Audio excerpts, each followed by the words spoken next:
वो लोग ये भी कहते हैं कि जब ये लड़की तुम्हारे बच्चे की माँ बन जाएगी तब तुम हमारे जहाज से सभी कीमती सामान को लेकर यहाँ से जा सकते हो। लेकिन दास्तान उस औरत के साथ संबंध बनाने से मना कर देता है और वहाँ से जाने लगता है। दोस्तों, ये मूवी पूरे 2 घंटे का है, लेकिन इस मूवी को देखने के बाद मुझे एक बार भी ऐसा नहीं लगा कि ये फिल्म किसी ऑस्कर विनिंग मूवी से कम है, क्योंकि ये मूवी है तो 1995 की, लेकिन इस मूवी की पिक्चर क्वालिटी काफी अच्छी है। तो कहानी की शुरुआत में हम एक पुराने जमाने के आदमी को देखते हैं जो कि डिस्को डांसर की तरह पैंट पहना हुआ था और वो समंदर में ही एक चप्पू से कहीं पर जा रहा था। इसी बीच वो एक बोतल में यूरिन करता है और उसे जब वो एक मशीन में डालता है तभी उस मशीन में से सफेद और मीठा पानी निकलता है, जिसको वो सुबह की चाय की तरह पी जाता है। इसके बाद हम देखते हैं कि वो पानी से गुनगुना करके उस पानी को समंदर के बजाय एक टब में फेंकता है जिसमें पौधा लगा हुआ था।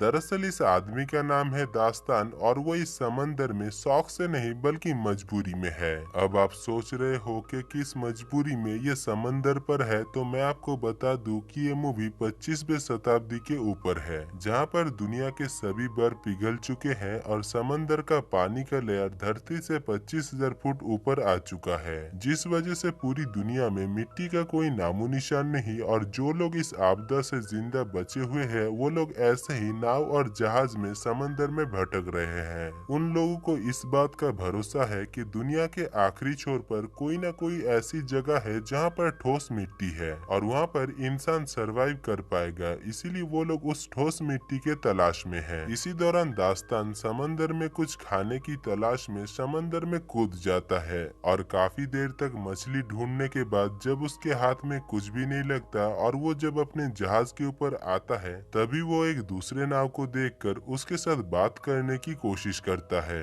वो कहता है कि समंदर में अगर कोई भी अजनबी एक दूसरे के साथ मिलते हैं तो वो लोग एक दूसरे का सामान अदला बदली करते हैं, लेकिन वो आदमी उसके साथ कोई भी सामान अदला बदली करने से मना कर देता है और कहता है कि मैं भिखारियों के साथ अपनी कीमती सामान को अदला बदली नहीं करता। दरअसल उस आदमी ने दास्तान के जहाज से संतरे चुराया है और इसीलिए वो दास्तान को इग्नोर करके वहाँ से जाने लगता है। लेकिन तभी वहाँ पर दो समुद्री लुटेरे भी पहुँच जाते हैं, जिसको देखकर वो आदमी दास्तान को वो संतरे दिखाकर अपने बोट को लेकर वहाँ से भागने लगता है। पर दास्तान को जहाज चलाना काफी अच्छी तरीके से आता था, इसीलिए वो अपने जहाज को उस आदमी के पीछे भगाता है और आखिर में उस नाव को बहुत ही बुरी तरीके से तहस नहस करके वहाँ से भाग जाता है। दूसरी तरफ हम उन दोनों लुटेरों को देखते हैं जो कि हाथ में AK-47 लेकर उस आदमी को पकड़ लेता है और उसे जान से मार डालता है। इसके बाद दास्तान अपने जहाज को लेकर समंदर के ऊपर मौजूद एक कबीले के पास जाता है और अपने पास मौजूद कबाड़ी के सामान को उन्हें दिखाता है, लेकिन उस कबीले का सरदार ये सब कुछ खरीदने से मना कर देता है और कहता है कि हमें इन सारे सामानों की कोई भी जरूरत नहीं है। दरअसल ये जगह समंदर का एक स्टेट बैंक है जहाँ पर सभी व्यापारी बिजनेस करने के लिए आते हैं और उन्हें यहाँ पर सामान के बदले में पैसे मिलते हैं। यहाँ पर दास्तान उन्हें अपने पास रखी हुई मिट्टी को दिखाता है और वो लोग अपने टीन पत्ती के दरवाजे को खुल जा सिम सिम कहकर दास्तान के लिए खोल देते हैं। असल में चारों तरफ पानी होने की वजह से मिट्टी की कीमत अभी सोने से भी ज्यादा है और वो लोग उस मिट्टी से अनाज की खेती कर सकते हैं, इसीलिए वो लोग उस मिट्टी की वजन करते हैं और दास्तान को उस मिट्टी के लिए 4 सिक्का देते हैं। लेकिन दास्तान उनसे कहता है कि उसे इस मिट्टी के लिए उन्हें 4 सिक्का नहीं बल्कि 8 सिक्का देना होगा, जिसको सुनने के बाद वो लोग मान जाते हैं। इसके बाद दास्तान उन पैसों को लेकर एक दुकान पर जाता है जो कि सिर्फ नाम का ही दुकान था,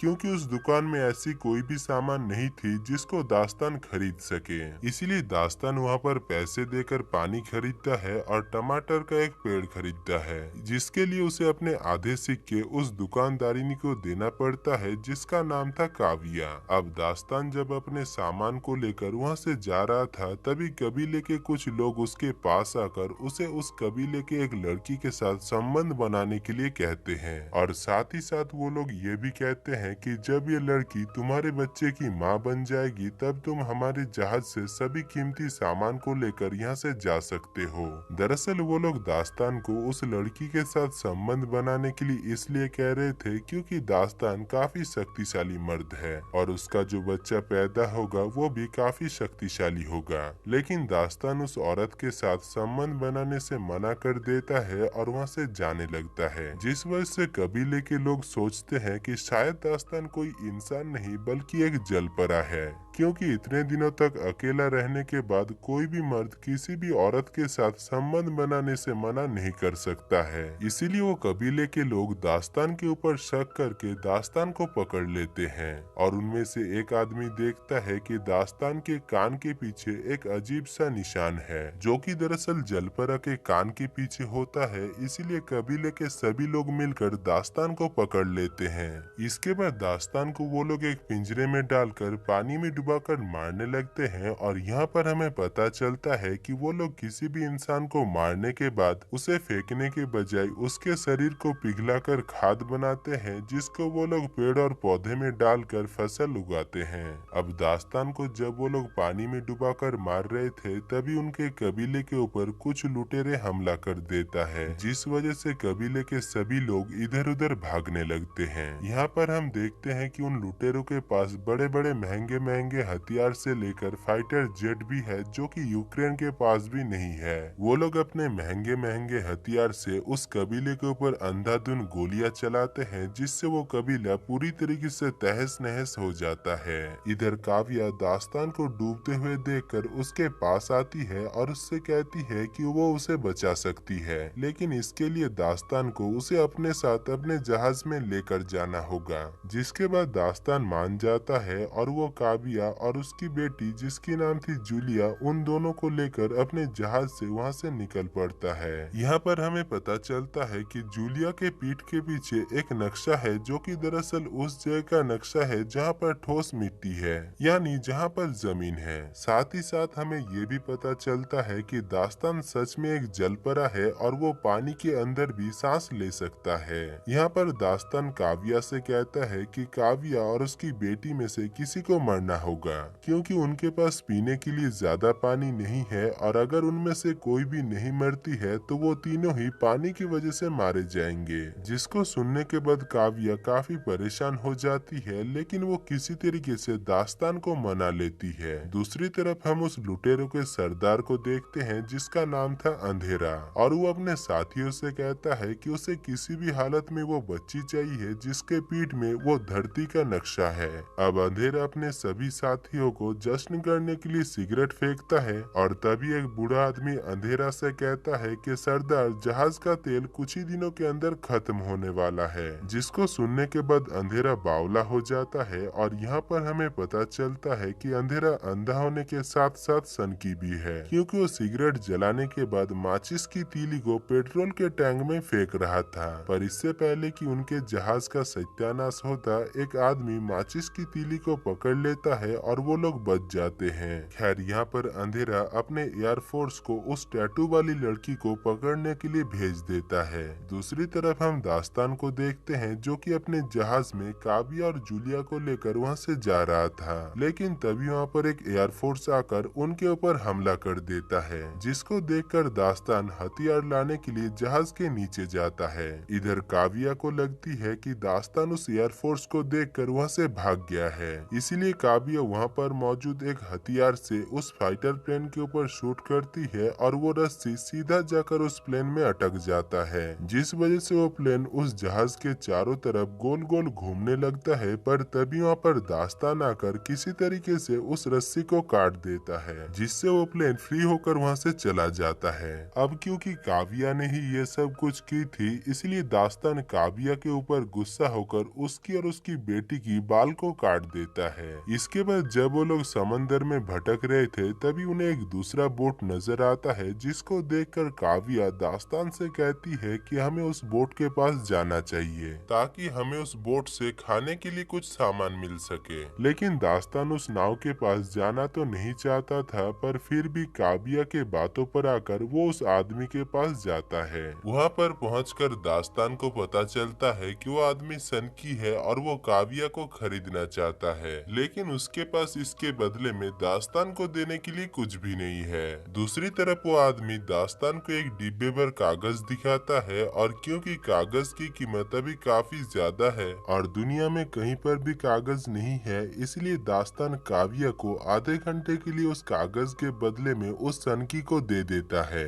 लेकिन जब वो सनकी काव्या की वस्त्र हरण कर रहा था, तभी वहाँ पर दास्तान पहुँच जाता है और वो उस सनकी से कहता है कि हमारा डील खत्म हुआ, जबकि उसे काव्या के साथ 5 मिनट भी नहीं हुआ था। इसीलिए उस सनकी का दिमाग सटक जाता है और वो एक चाकू लेकर दास्तान को मारने की कोशिश करता है, पर दास्तान काफी शक्तिशाली था, इसीलिए उल्टा दास्तान ही उस आदमी को जान से मार डालता है। अब दास्तान को पता था कि काव्या और जूलिया भूखी है, इसीलिए दास्तान पानी में कूद जाता है और एक मछली को पकड़ कर लाता है, जिसके बाद वो सभी मिलकर उस मछली का भोजन करते हैं। और साथ ही साथ हमें ये भी देखने को मिलता है कि जैसे जैसे दिन गुजर रहा था, दास्तान और काव्या काफी करीब आ गए थे और वो दोनों काफी अच्छे दोस्त भी बन चुके थे। इसी दौरान एक दिन दास्तान देखता है कि उसके जहाज के पीछे एक नाव है, जिसको देखकर दास्तान को कुछ भी समझ में नहीं आता, पर जब काव्या उस जहाज को देखती है तभी वो समझ जाती है कि वो जहाज समुद्री लुटेरों का है।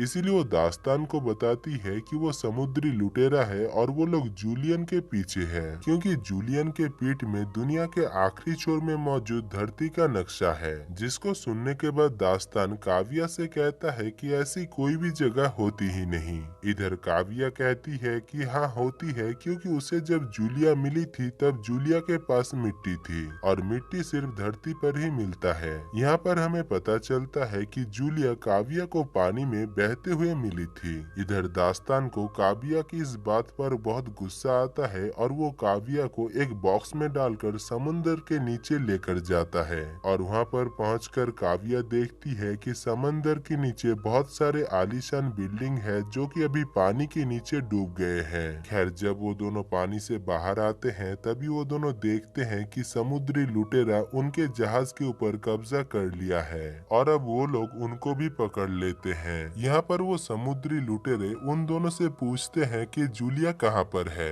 लेकिन क्योंकि उन दोनों को जूलिया के बारे में कुछ भी पता नहीं होता, इसीलिए वो दोनों कहते हैं कि उन्हें जूलिया के बारे में कुछ भी पता नहीं है। जिसको सुनने के बाद वो लुटेरों का सरदार अंधेरा अपने लोगों को दास्तान और काव्या को मारने के लिए कहता है। दूसरी तरफ हम जूलिया को देखते हैं जो कि जहाज के नीचे छुपी हुई थी और वो उन दोनों को मरते हुए सुनकर जहाज से बाहर आ जाती है और वो लुटेरा उसे पकड़ लेता है। इसके बाद हम देखते हैं कि अंधेरा अपने साथियों को दास्तान और काव्या को मारने के लिए कहता है, लेकिन दास्तान काव्या को लेकर किसी तरीके से पानी में कूद जाता है। अब पानी के अंदर काव्या दास्तान से कहती है कि वो पानी के अंदर सांस नहीं ले सकती है, जिसके बाद दास्तान उसे पानी के अंदर लेकर जाता है और उसे अपने मुंह से सांस देता है। खैर, कुछ देर बाद जब वो दोनों पानी से बाहर आते हैं तभी वो दोनों देखते हैं कि वो समुद्री लुटेरे उनके जहाज को पूरी तरीके से तबाह कर दिया है। अब क्योंकि उनके पास और कोई जहाज नहीं था,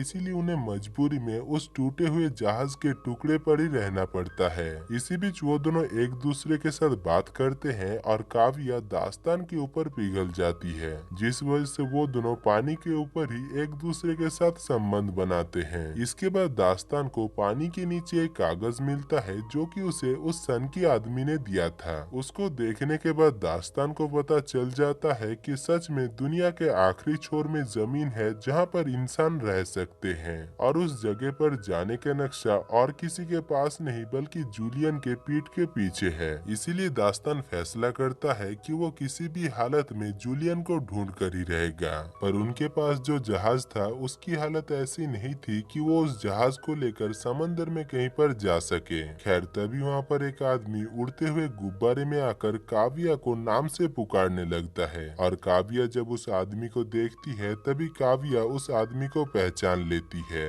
दरअसल वो आदमी काव्या के कबीले में ही रहता था, इसीलिए वो आदमी काव्या और दास्तान को अपने उड़ते हुए गुब्बारे में बुला लेता है और दास्तान उस गुब्बारे में बैठकर समुद्री लुटेरों को ढूंढने लगता है। काफी देर तक ढूंढने के बाद दास्तान को वो समुद्री लुटेरों का जहाज मिल जाता है और दास्तान किसी तरीके से छुपते छुपाते हुए उस जहाज के ऊपर चढ़ जाता है। अब दास्तान अंधेरे के पास आकर कहता है कि जूलियन को मेरे हवाले कर दो, लेकिन अंधेरा जूलियन को उसके हवाले करने से मना कर देता है। जिसके बाद हम देखते हैं कि दास्तान अपने पास मौजूद एक बम को पेट्रोल के टैंक के अंदर डाल देता है, जिसके बाद वहाँ पर एक तेज धमाका होता है और कई सारे समुद्री लुटेरे मारे जाते हैं। इसके बाद दास्तान जूलियन को ढूंढने लगता है और तभी हम देखते हैं कि अंधेरा जूलियन को लेकर एक प्लेन में कहीं पर जाने लगता है। लेकिन इससे पहले कि अंधेरा जूलियन को लेकर वहाँ से निकल जाता, तभी दास्तान वहाँ पर आकर किसी तरीके से उस प्लेन को क्रैश करवा देता है। दूसरी तरफ उस उड़ते हुए गुब्बारे वाला आदमी वहाँ पर आ जाता है और दास्तान और जूलिया को गुब्बारे के ऊपर ले लेता है।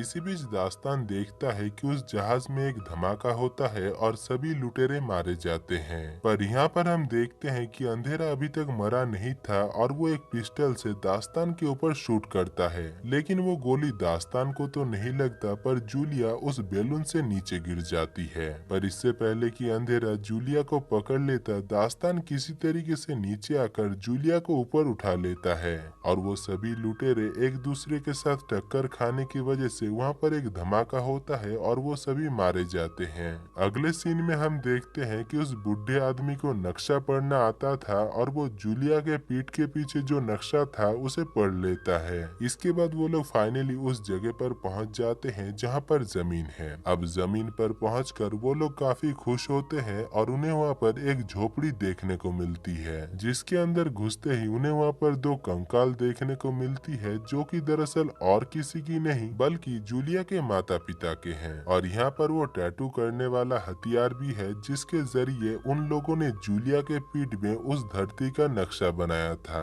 खैर इसके बाद दास्तान उन सभी को वहीं पर ही छोड़कर वहाँ से जाने लगता है, क्योंकि दास्तान एक जलपरा है और वो पानी में रहना ही पसंद करता है। और दोस्तों इसी के साथ ही इस खूबसूरत मूवी की कहानी खत्म हो जाती है। तो दोस्तों अगर आपको इस मूवी की कहानी और मेरा काम अच्छा लगा है तो आप मेरे चैनल को जरूर विजिट करना, क्योंकि आपको मेरे चैनल पर ऐसे ही और भी कई सारे मजेदार और खूबसूरत मूवी की कहानी मिल जाएगी। बाकी मैं मिलूंगा आपसे ऐसी कोई मजेदार मूवी की कहानी को लेकर।